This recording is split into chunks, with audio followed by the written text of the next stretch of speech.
began without warning. One day, Earth was their blue oceans, glowing cities, the hum of countless voices echoing across the void. The next, it was gone, not destroyed. Not in ruins, simply empty. From the orbiting stations to the smallest outposts on the moon, there was no sign of human life.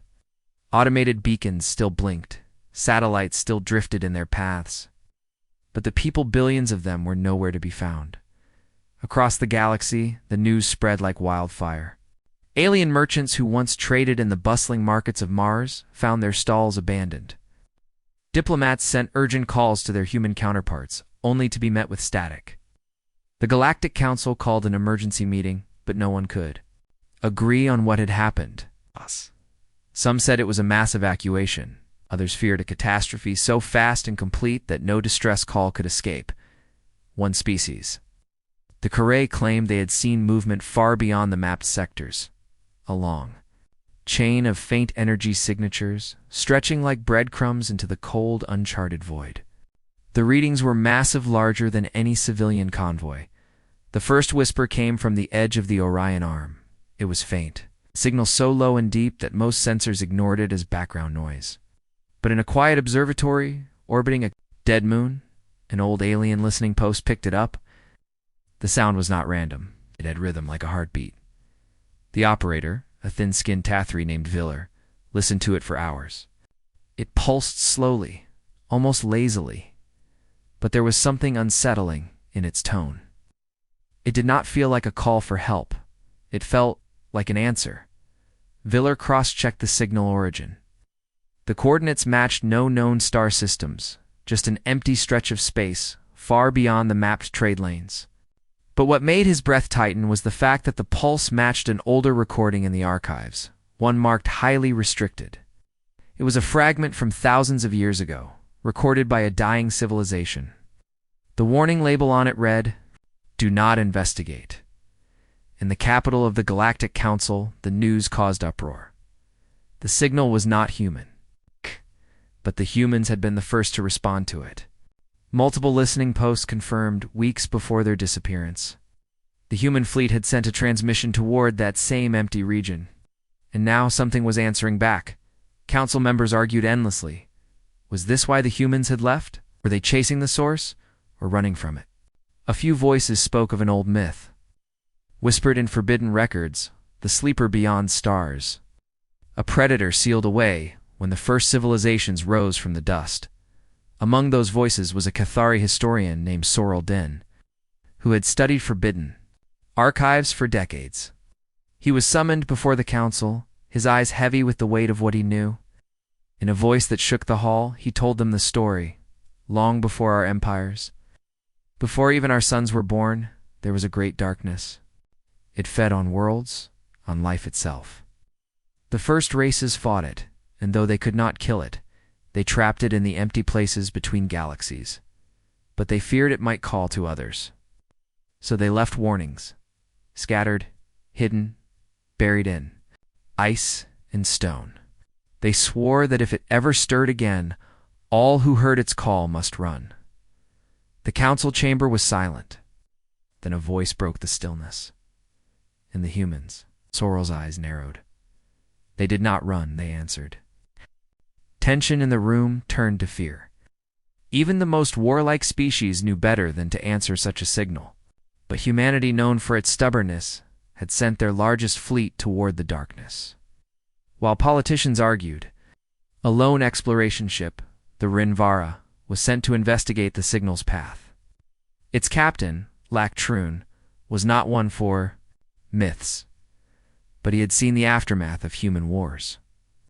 He knew they never acted without purpose. As the Rinvara drew closer to the source, the signal grew stronger.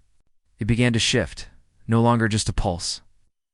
There were patterns now, strange harmonics that made the crew uneasy.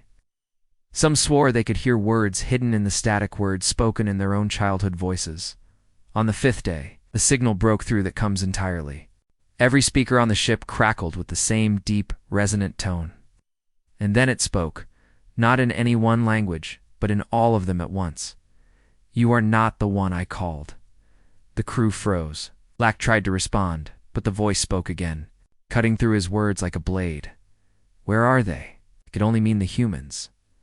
The crew stared at each other, the weight of the question pressing on them like deep ocean pressure. No one spoke. No one wanted to. Then the voice gave a low, rumbling laugh sound that seemed to come from the bones of the ship itself. They go where I sleep. They think they can keep me there. They are wrong. Ow! The signal cut off, leaving only silence. For a moment no one breathed. Lack ordered the Rinvara to turn back immediately. The voice had not threatened them directly, but the meaning was clear. Whatever the humans had gone to face was not just alive, it was aware. It was waiting. When Sorrel Den heard the recording, his face turned pale. He told the council something. They would not forget. It is not the first time the sleeper has been called. The last to hear its voice did not return. Humans may already be lost. But deep down, in the corners of his mind, Sorrel suspected something else. Something more dangerous than the myth itself. Humans were not only answering the call, they might be the only ones willing to walk into the dark to end it. And if they failed, the galaxy would not have the luxury of running. The council dismissed the claim at first. Why would humans abandon everything without a word? And yet deep in the chambers of the council hall, there was unease. Humans were not the kind to run. If they were leaving, it was for a reason. The truth began to take shape when a lone scout ship, the Verican, volunteered to follow the trail. Its captain Dreth Von had worked alongside humans before and trusted his instincts. He knew their ships, knew their speed, their energy patterns, and what he saw on his scanner chilled him. The trail did not lead toward any known colony or safe zone. It led away from the spiral arms into a dark region where starlight thinned and navigation became dangerous. This was no refugee movement. It was an organized exodus toward something no sane species approached. For weeks, the Verican followed the faint pulses of power. Each day, the signals grew stronger, sharper, as if the fleet ahead was increasing speed. Last, on the edge of a lightless expanse, Drath saw them. The human fleet hung in the darkness like silent titans.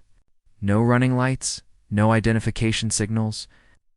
Their hulls were black, broken only by the faint glimmer of distant stars reflecting off their armored sides. They were massive, some the length of small moons. But more than their size, it was the way they moved that unsettled him. The ships were not drifting, they were waiting. Drath's comms officer tried to hail them. No reply. He sent a second message, more urgent. Still silence. Then, without warning, the largest of the ships shifted. Its prow turned slowly, deliberately, until its gazer, what felt like a gaze, was fixed directly on the Vera single quotes kin. Every alarm on the scout ship blared. Power spikes rippled through the human vessels, but no weapon fire came. Instead, a single tight beam transmission arrived, encrypted in an old human code. Drath's translator took several minutes to break it. When the message appeared on the display, it contained only 7 words. Do not follow us. We are going where it sleeps. The crew stared at the words, the air in the cabin growing heavy. The phrase made no sense. Sore, perhaps it made too much. Drath felt something deep in his chest, an instinct older than reason, telling him to turn back. He considered it, truly did. But curiosity is a dangerous thing. Ordered his ship to maintain distance and shadow the fleet. That night, if it could be called night in a place without stars. The Verican drifted in the dark, sensors locked on the silent human armada. No one spoke. The only sound was the soft hum of the engines. Then, just before the next cycle began, something strange happened.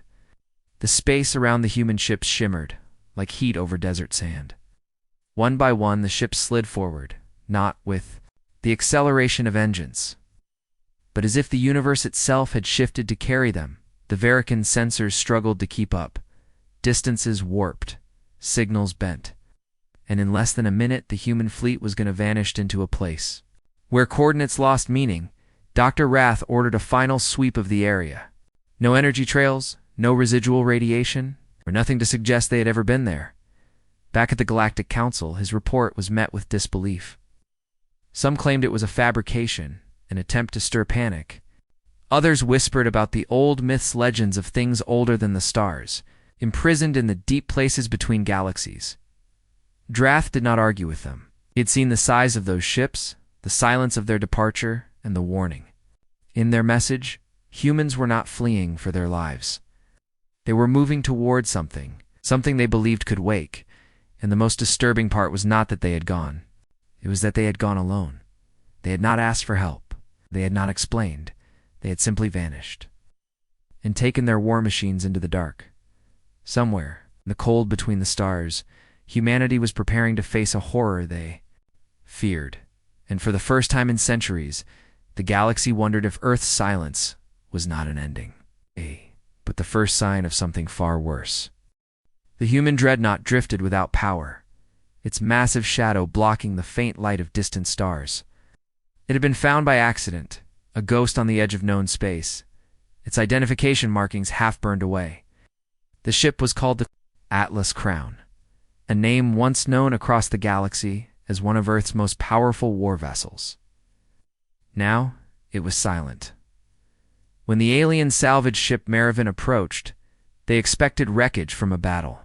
Instead, the dreadnought's hull showed no external damage, no scorch marks from enemy fire, no signs of collision.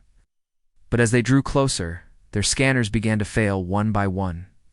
Radar flickered, thermal readings froze, and comms hissed. With soft static that almost sounded like whispers, Captain Theller, a seasoned Varani officer, gave the order to dock. He had seen human engineering before, strong, precise, efficient, but something about this silent hulk made him uneasy. Still, protocol demanded they investigate. The docking clamps locked with a dull thud, and the boarding team stepped into the dreadnought's airlock. The air inside was breathable but stale, carrying the faint scent of metal and something sharper, like burnt stone. The corridors were dark except for the weak emergency lights glowing a sickly red. Every footstep echoed too loud, as if the ship itself were listening. The team moved deeper, their helmet lamps cutting narrow paths through the gloom. At first, they saw nothing unusual. Storage bays were neat, weapon racks still full. But then, near the crew quarters, they found the first sign that something was wrong. The walls were gouged. Deep, ragged marks cut into the metal, the kind no tool could make.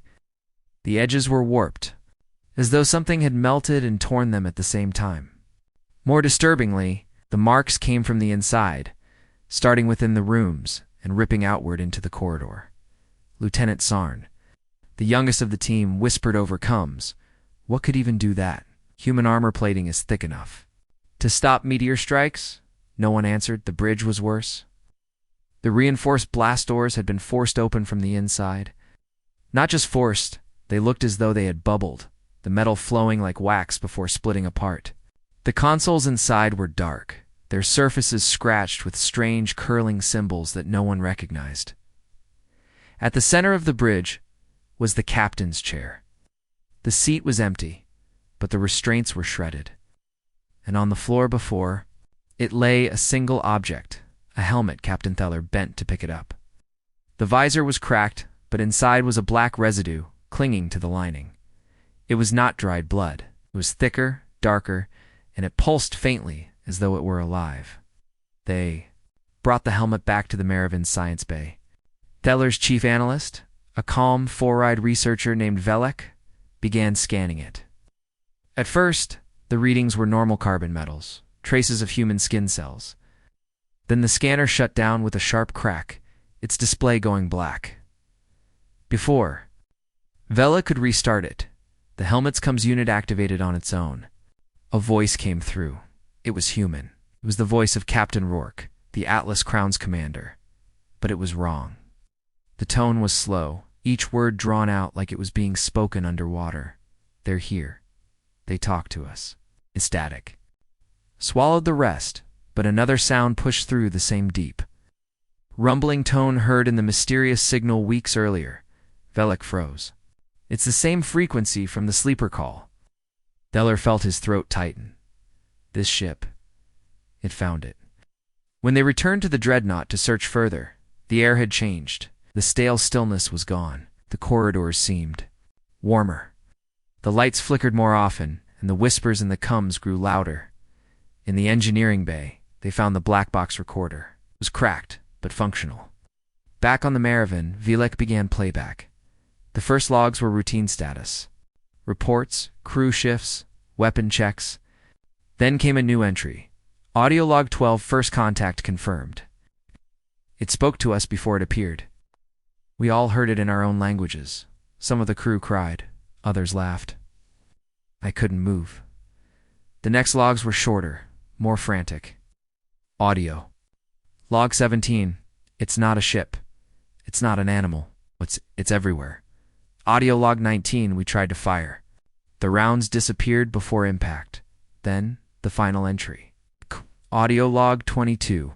If you hear this, don't try to find us. Don't answer it. Don't let it speak your name. The log cut off mid-sentence. Theller ordered the dreadnought marked as contaminated and sealed. The Maravan left the sector at full speed, its crew shaken and silent. But the damage was done. The recording was sent to the Galactic Council. Historians and scientists analyzed it, searching for clues. They confirmed that the voice on the final log matched the same strange harmonics from the ancient warnings. But one thing unsettled them most. The background of the last log wasn't silent. If you listened closely, there was a faint whisper, repeating the same phrase again and again in dozens of alien languages. It's hungry. The Galactic Council could no longer pretend nothing was happening. 3 confirmed sightings of the vanished human fleet had been reported in the last 2 months. Each time, the ships were seen on the edge of the same empty region of space, a place where no stars shone and no light seemed to survive. This time, the Council decided to act. Dozens of alien war fleets drawn from the most powerful empires gathered for a single purpose: to intercept the humans and demand answers. The combined force was immense, thousands of ships. From the massive fortress cruisers of the Kethari to the swift strike craft of the Varani. They moved as one, their hulls glinting against the faint glow of distant galaxies. When they arrived at the coordinates, humans were waiting. The alien fleets had expected movement, retreat, evasion, perhaps even an attack. But the human armada did none of these things. They were motionless, their massive hulls spread in a vast line, forming a wall between the alien fleets and the black expanse behind them. There were no running lights, no com signals. The human ships hung in, the dark like silent giants. The smallest among them was the size of a city. The largest dwarfed the alien dreadnoughts. Admiral Sirach of the Valen Empire opened a channel, his voice sharp. Human fleet, you will explain your purpose here. You will allow inspection. This territory is unclaimed. Your occupation is a violation of council law. Well, answer came. Minutes passed. Finally, one human ship moved not toward the alien fleets, but a slow, deliberate adjustment of position. Its weapons turned, not outward, but inward, toward the black region behind them. The rest of the human ships followed until every weapon in the fleet was aimed at the void. The alien commanders exchanged uneasy glances. No one had ever seen such a formation. It was not defensive. It was containment. A second transmission went out, this time from High Commander Vale of the Cathari, her voice cold and demanding. Humans respond. What is in the dark? At last a human voice answered. The transmission was tight beam, sent only to the alien commanders. The voice was deep, calm, but it carried a weight that made the listener's skin crawl. If it crosses this line, we all die. The channel closed. No further explanation came. Confusion rippled through the alien fleets.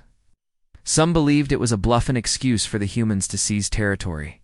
Others, remembering the stories of the sleeper, felt a cold unease in their bones. The debate ended when the censors screamed. From the black expanse, a wave of distortion rolled outward, bending starlight like water. The blackness moved, as a shadow cast by something else, but as if the void itself were alive and shifting. Ships on the alien front line scrambled backward. Weapon systems came online. Energy signatures spiked across the human fleet. Something inside the darkness shifted again. And this time, it was not just movement, it was shape. For a fraction of a second, against the nothingness, they saw the outline of something vast. Far too vast. Its edges were not solid but fluid, like smoke under pressure. Curling and stretching into the faint light, one alien captain screamed over comes, "That's not a ship." And it wasn't. The humans didn't wait for orders. Their weapons fired in unison. Beams of white-hot energy, missiles the size of buildings. Railgun rounds moving faster than Thal slammed into the darkness. The expanse rippled like a disturbed ocean, and for a heartbeat, the alien fleets could see through it. They saw eyes. Not two. Not four, but dozens, each the size of cities, glinting with a cold, distant hunger. Then the darkness sealed itself. Again, and the eyes vanished. The alien commanders shouted for retreat, but the humans didn't move. They fired again and again, each blast shaking the void in the chaos.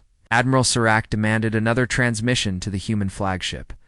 It came through at once, but the voice this time was different, sharper, harder. "You should not be here. Leave now, or you will join the fight." Serac tried to argue, but the human cut the channel. Another wave rolled out from the darkness, one strong enough to rock entire fleets. Hulls groaned. Smaller ships were tossed aside like debris. And through it all, the humans held formation. High Commander Vale gave the order for her fleet to pull back. She didn't believe in myths, but she knew a losing battle when she saw one. Whatever was in that void was not afraid of their weapons, than the humans, for all their silence. Looked like soldiers standing on the edge of a battlefield they had no intention of, abandoning as the alien fleets retreated into the faint starlight. One last message came from the human flagship. 3 words, spoken with absolute certainty. "It has moved." The first tremor came without warning. It was not an explosion. It was not a weapon. It was space itself shuddering, like a vast drum struck from the inside. Across the human line, alarms sounded in unison. Gravity waves rippled outward from the black expanse, bending light, distorting ship sensors, and making every hull groan as if under immense pressure. The alien fleets, holding position at a distance, watched in silence. Then the void began to change. It swelled. Not outward like an explosion, but inward, pulling reality toward itself.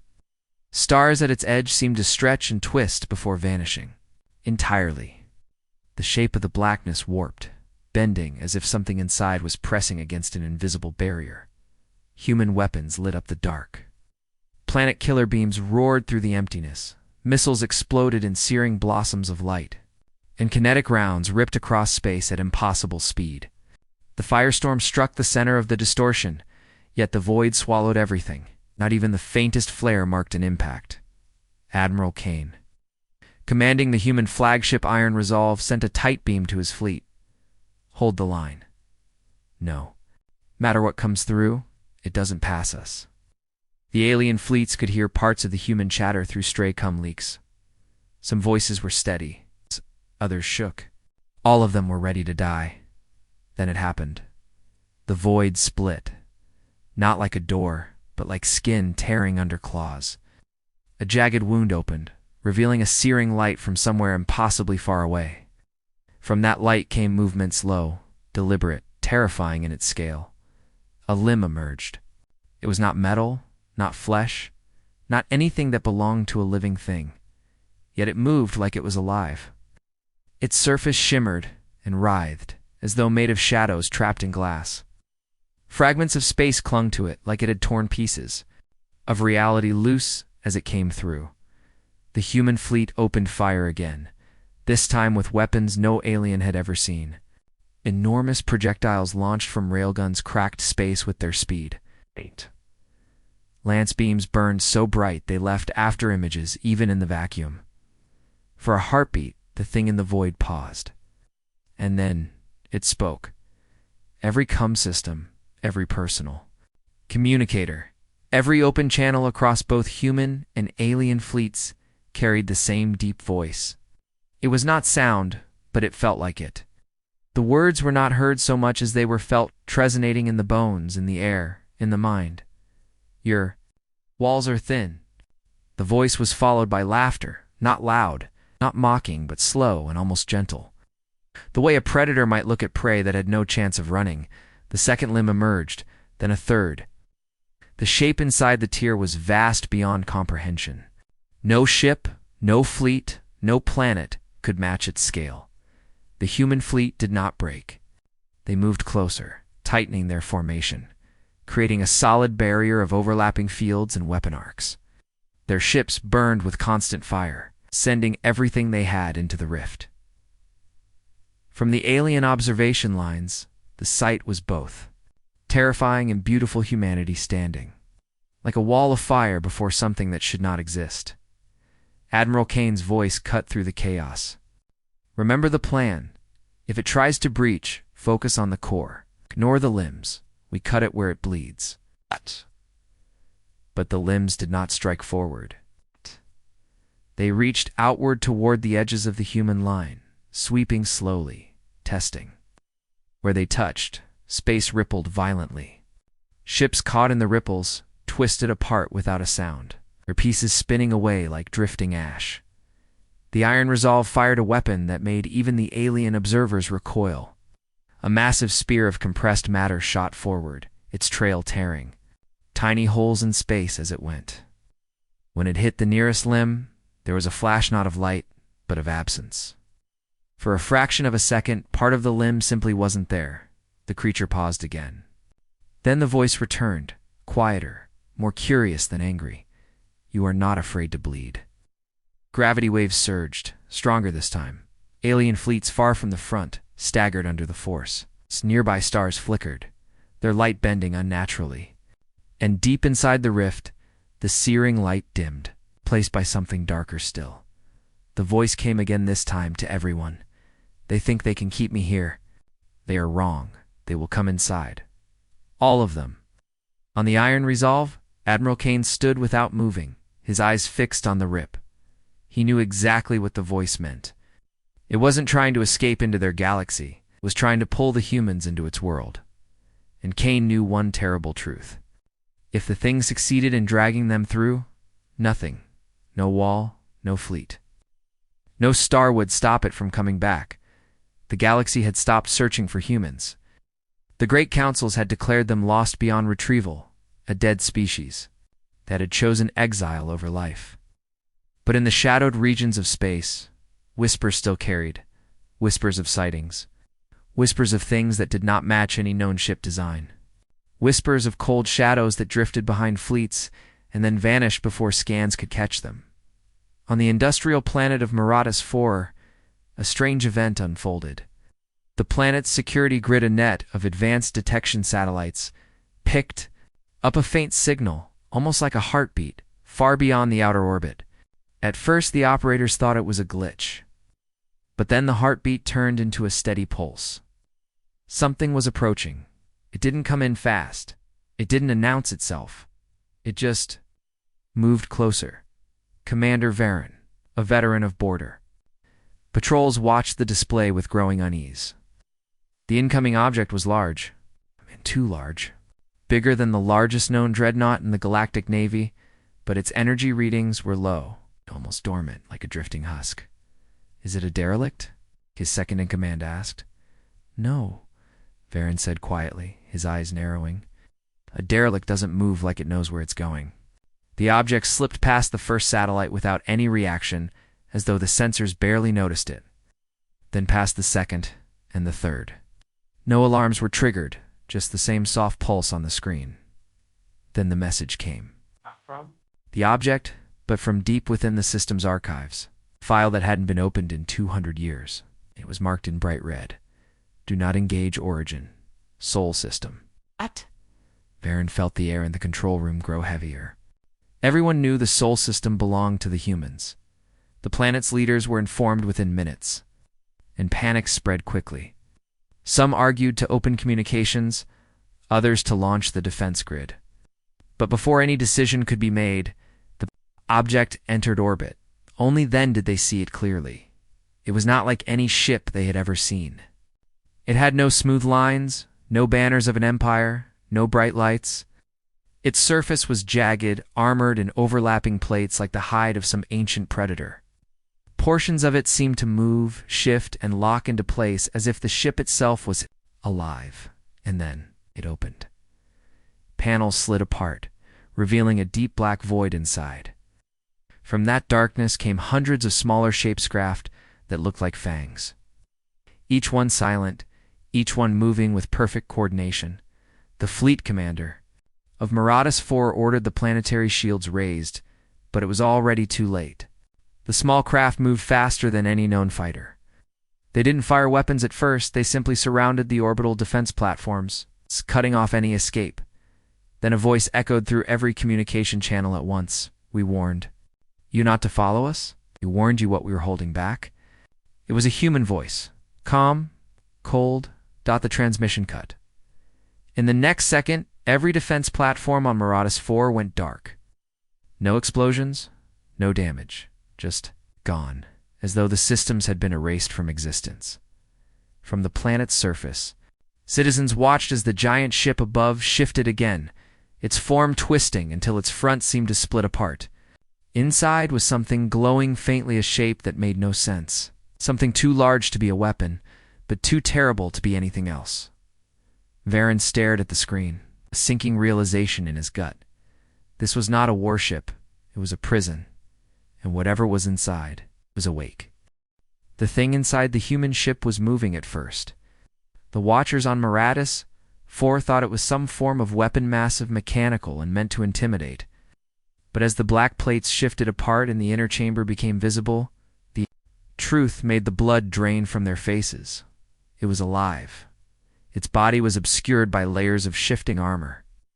But here and there, flashes of something organic pulsed beneath a deep crimson glow, running through veins as thick as cargo tubes.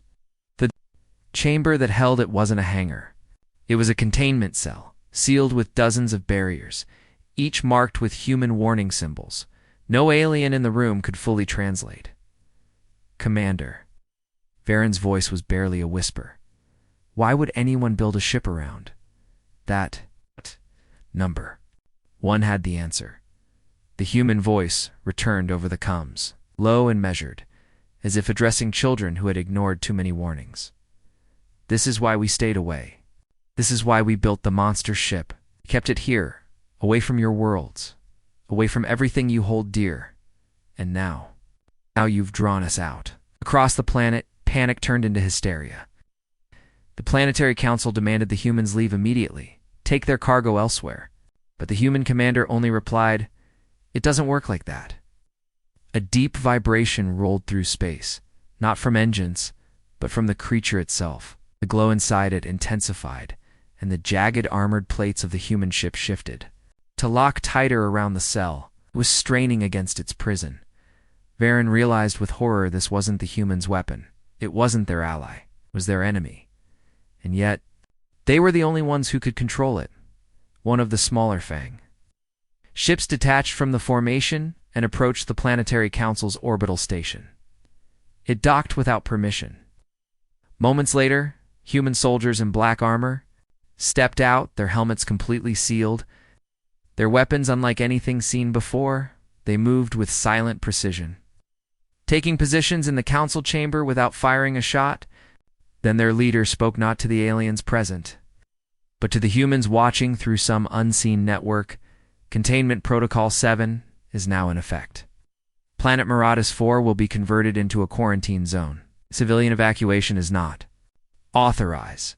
The council erupted in protests, but the humans ignored them. Above, the massive ship's containment field shifted again. Drawing more power from its core, the creature inside let out a sound, low, deep, and wrong. It was not a roar. It was something older, heavier, a sound that seemed to vibrate in bone rather than air. On the planet's surface, civilians fell to their knees, clutching their skulls. The human commander's voice returned one last time. "You thought we were the danger? You were wrong. We're the wall between you and it. And walls don't last forever." The transmission ended, And in the silence that followed, the creature inside the prison ship opened one massive, lidless eye. It was looking directly at the planet.